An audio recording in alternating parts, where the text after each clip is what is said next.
What is going on, everyone? This is Andrew O'Connell with Pristine Capital coming at you with yet another market recap video.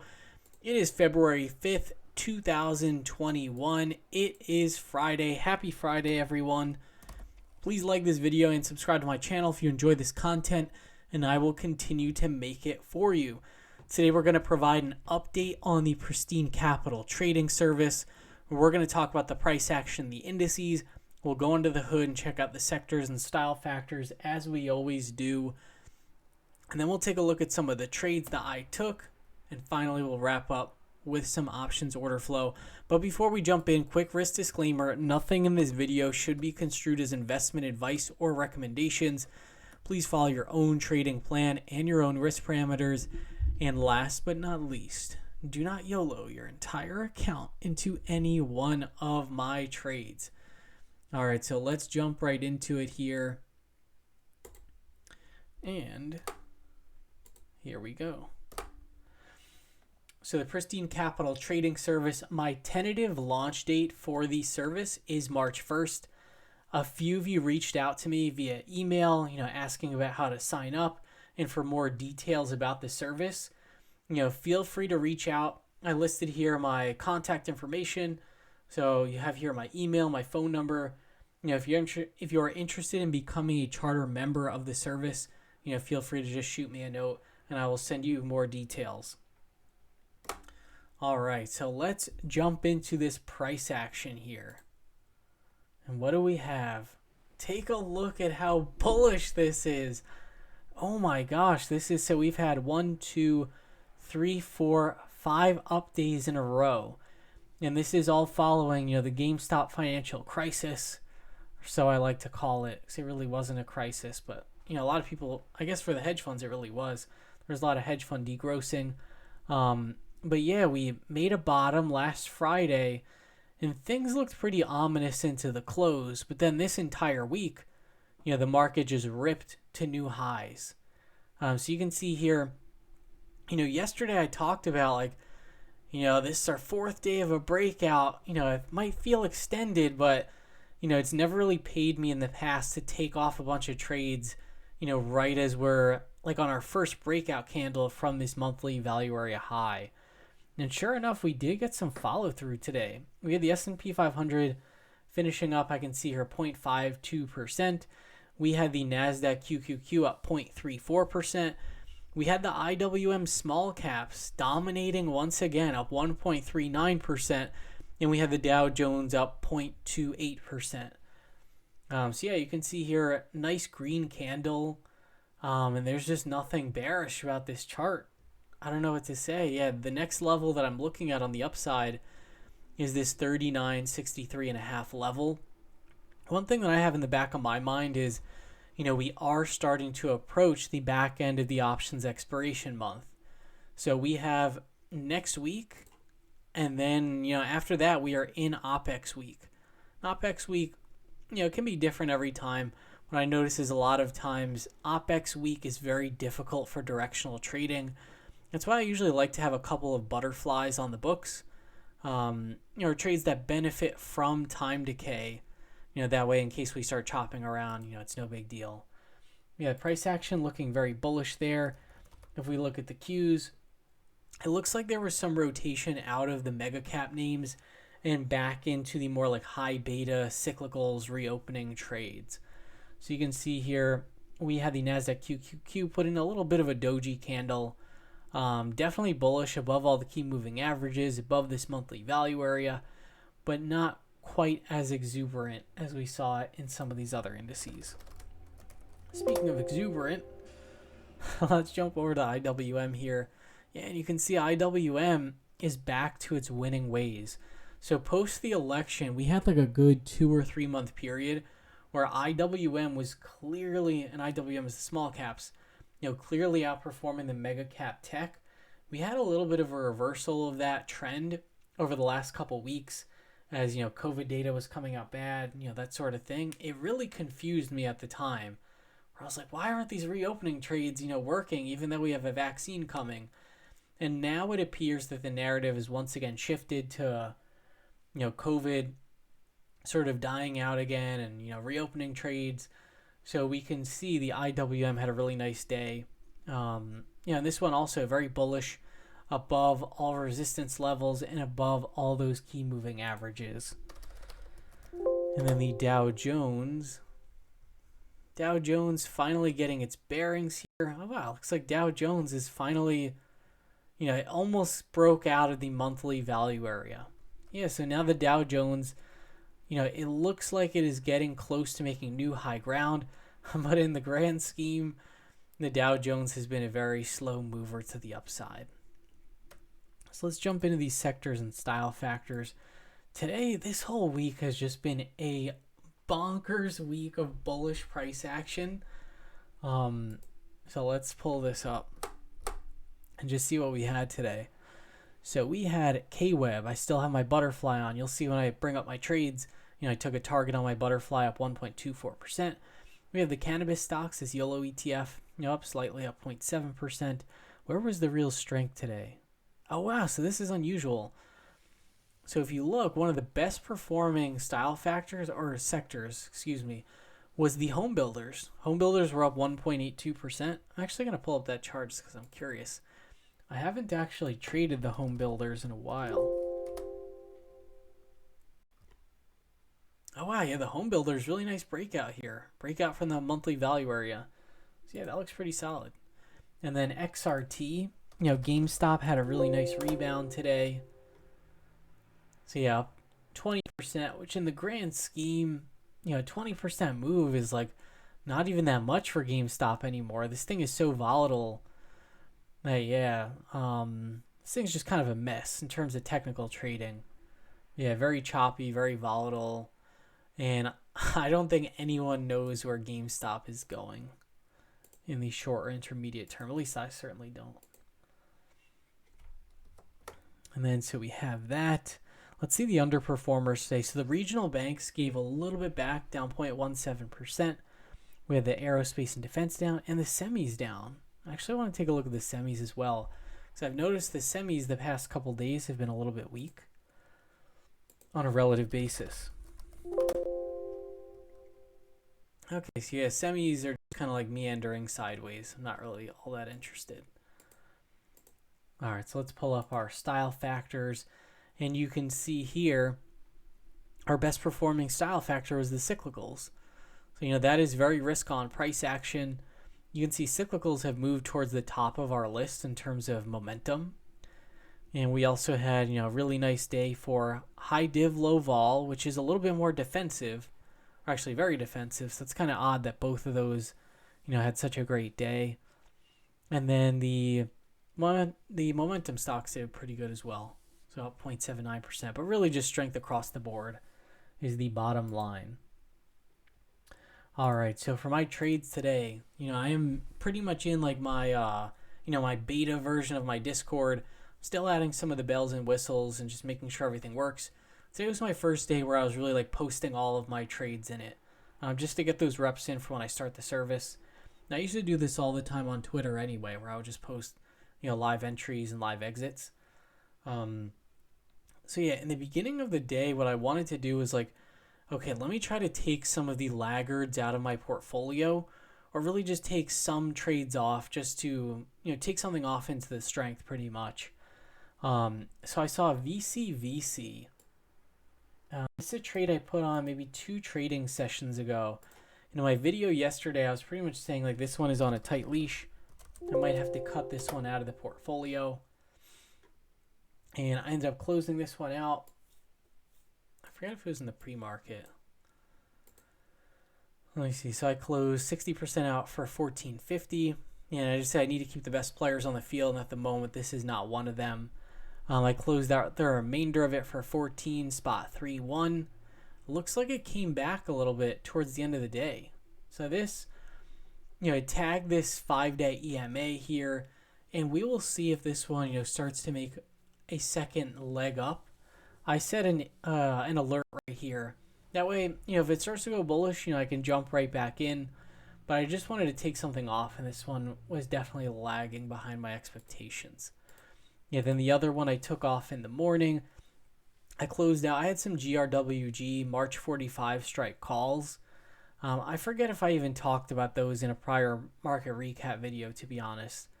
But I had on these March 45 strikes. I bought these for about $7. This was one of the first stocks that I went to during the correction, and I was very fortunate where I did literally buy like one of these candles down here. So GRWG, it's just had a really nice move, and I figured, let me just take off a winning trade, really just for prudence. That was all. But this one, it still looks great, and you can see it hit this R1 pivot level. So I was like, you know what, I'll just take the trade off. So took that one off, paid 7, took it off for about like 13. Now let's see what else we had here. Okay, then I also closed out my APSG. This thing was such a bummer. So I'd been sitting in APSG. It's a SPAC, and it was done by the Apollo Group. And if you're familiar with the Apollo Group, they are a world-renowned, famous private equity firm primarily. And so, like, when I bought this SPAC, I was like, okay, these guys are private equity guys. I'm sure they have a crazy deal pipeline. This is literally what they're like, their bread and butter. They're probably going to have an amazing acquisition target. And luckily, I bought this one maybe for like $10.10. So the good thing about it was I bought it right. Very close to that $10 floor level. They announced their acquisition though, and the acquisition was just terrible. I don't even know if I want to go through it, but yeah, they bought, I forget what the name of the company even was, but it was just like, I took a look at the website for the company. I was reading a little bit about it, and it was like, oh, this company was public. Then somebody else took it private. Now Apollo Group is taking it public again. And it was just like, what? This doesn't make any sense. Like, I guess, I know a lot of this, like taking companies public, then private, then back again. Like, I'm sure there's people that make fees or like, pretty much get a big payout every time it happens. So I immediately was like, I don't like this acquisition. I'm closing out. So I closed out for about like maybe like an 8% gain. At $10.99. Yeah, I said I'm not a fan of their target acquisition whatsoever. A huge miss in my opinion. Then I actually got long Dragonfly. I got long more of it. So if you've been watching these videos, you know that I've been building a position in Dragonfly. And I got another opportunity to add to that position today. So if you see Dragonfly, I started accumulating this thing literally at like 71 cents a share back here. And I've added several times to my position. We got all the way up to this $3.20 mark. And we had, a pretty big correction. So I've kind of been sitting in that position like, all right, this thing's got to shape up and, do something soon or else I might have to cut it. Partway through the trading session, I just saw like, okay, it looks like the buyers are back here. 'Cause for a while, you could see there was not really much going on in terms of volume. It was just doing nothing. I saw those buyers coming in. I ended up getting in at 257. So just, grossing up my position even more. And this one ended up closing, pretty close to $3. So it worked out for that one. We'll have to see what Dragonfly does. I am looking for new highs in this stock. It's definitely very under the radar. Definitely a very risky company too, though. This is it's an over-the-counter stock, very cheap. So definitely, do your due diligence, all that stuff. But yeah, I'm looking for higher levels. I'm looking for this $3.56 mark. Okay, then ICLN, this clean energy ETF. I bought some 30 strike calls today for $3.14. And this was one where I was like, the market has been moving to the upside for the past couple days. One thing that I am noticing is these clean energy names have sort of taken a break. So if you look, these clean energy names tend to do this. They do it all the time, so many times. So like if you look all the way back here, they have crazy runs to the upside, then they base sideways for a couple months, really nice run, sideways, nice run, sideways, nice run. sideways.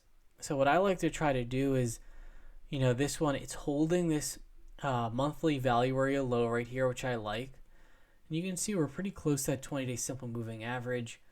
So I figured, let me put these calls on now rather than chasing this thing if it goes higher.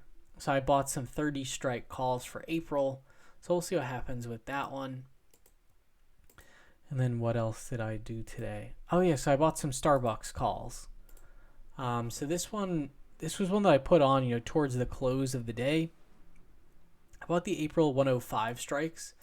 And the reason being is, I'm seeing this rotation to some of these reopening names. So I was like, you know what? I want to get a little bit more exposure to this reopening trade. I have Expedia on currently, and that's giving me some nice exposure to that theme. But I was like, you know what? I want to add one more trade. And I saw that Starbucks, it's had a really nice run. And you can see here, this is day one of its breakout from this monthly value area high. So I figured, I'll put these calls on for April. We'll see if we get any sort of continuation in this stock. And then the last trade that I put on, this one I put on very close to the bell. Here's where I took a target. So yeah, also close to the bell. I'm going to go through some of these stocks, but I had so many stocks today in my portfolio that were climaxing all on the same day. So I was pretty much the entire day sitting in a state of like, this is pretty crazy. What's going on here? How do I sort of like reduce my risk in any sort of way? So my K-Web Butterfly, it expires February 19th. I have the 90 by 95 by 100 call Butterfly. I added that when K-Web was trading down, within the 80s. Just because I knew this sector is so strong. And I added it pretty much when we were in the heart of that, GameStop financial crisis, I like to call it. But what's happening now is K-Web is just going a little bit too bullish for my Butterfly. So if you look here, K-Web, yeah. So I entered this Butterfly. I've had a nice little sequence here. Not gonna lie, like it almost sounds like I'm not telling the truth, where it's like, yeah, I bought it literally at the bottom, but I really did. Yeah, so you'll see, like, it's been a crazy start to the month. You'll see if I can keep this up when I report my results for the competition. It's kind of crazy, but yeah. So for K-Web, yeah, I was like, you know what? I'm gonna go out of the money with this Butterfly because I think K-Web is gonna recover. It's done it very quickly though. So pretty much what happens to my Butterfly is 95 is the target level. So if K-Web, on February 19th is trading at 95, that's where I make my max payout. But I can actually lose money if K-Web goes too bullish. So if K-Web goes beyond 99, that's where I'll start, I'll lose the trade. So I figured, while it's pretty much at my target strike, I'm going to take a small target in the position and just take a little bit of the size out of it.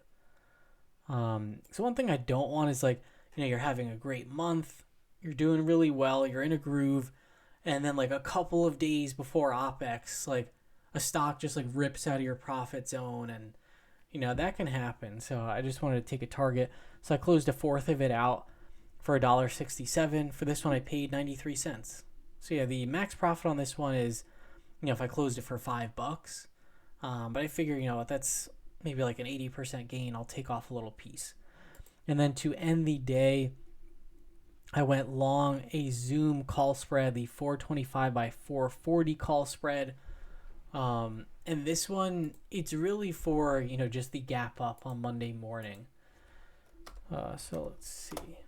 This one, it's a very super short-term call spread. But you can see Zoom had a very strong finish today on high volume. So we'll see. There's a lot of people that are like mega bulls on Zoom. I've pretty much avoided it, the entire time it's been in this downtrend. But this actually looks like it could be some strength. So we'll see. If we get like, if on Monday, Zoom just, has a ripper up to 440, I'll likely take that trade off. It's really just for like a quick, pretty much like scalp. But that about does it for my trades today. And let's pull up really quick, because I don't want to keep you guys late on a Friday. We'll pull up some options order flow here. Oh my gosh. Yes, we have a lot of Tesla coming in, a lot of SPY puts. So these puts, this is actually kind of like, I guess I would say like a yellow flag. I've seen this before where like a ton of put buyers come in at the close. So we'll have to see what happens. But yeah, these players, they bought SPY puts expiring in March. So those are pretty short term with a 369 strike. Then I see some IWM put players coming in. And I see they have like the 208 strike and the 211. So we'll have to see. This has been just like a ridiculously bullish week. So, I mean, I wouldn't be surprised if we either chop sideways or, even pull back a little bit next week. It wouldn't really be the end of the world. I see a Futu call buyer. I see some Tesla call buyers. Okay, let's see the Tesla.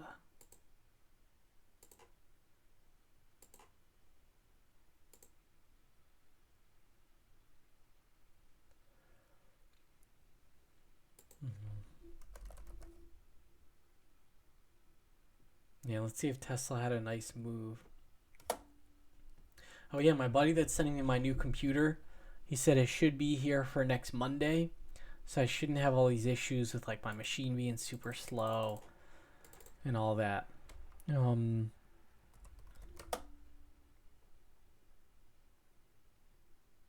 Okay, yeah, and Tesla did nothing.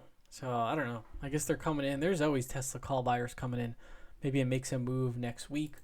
But in terms of some of these crazy movers, like what I was talking about, skills.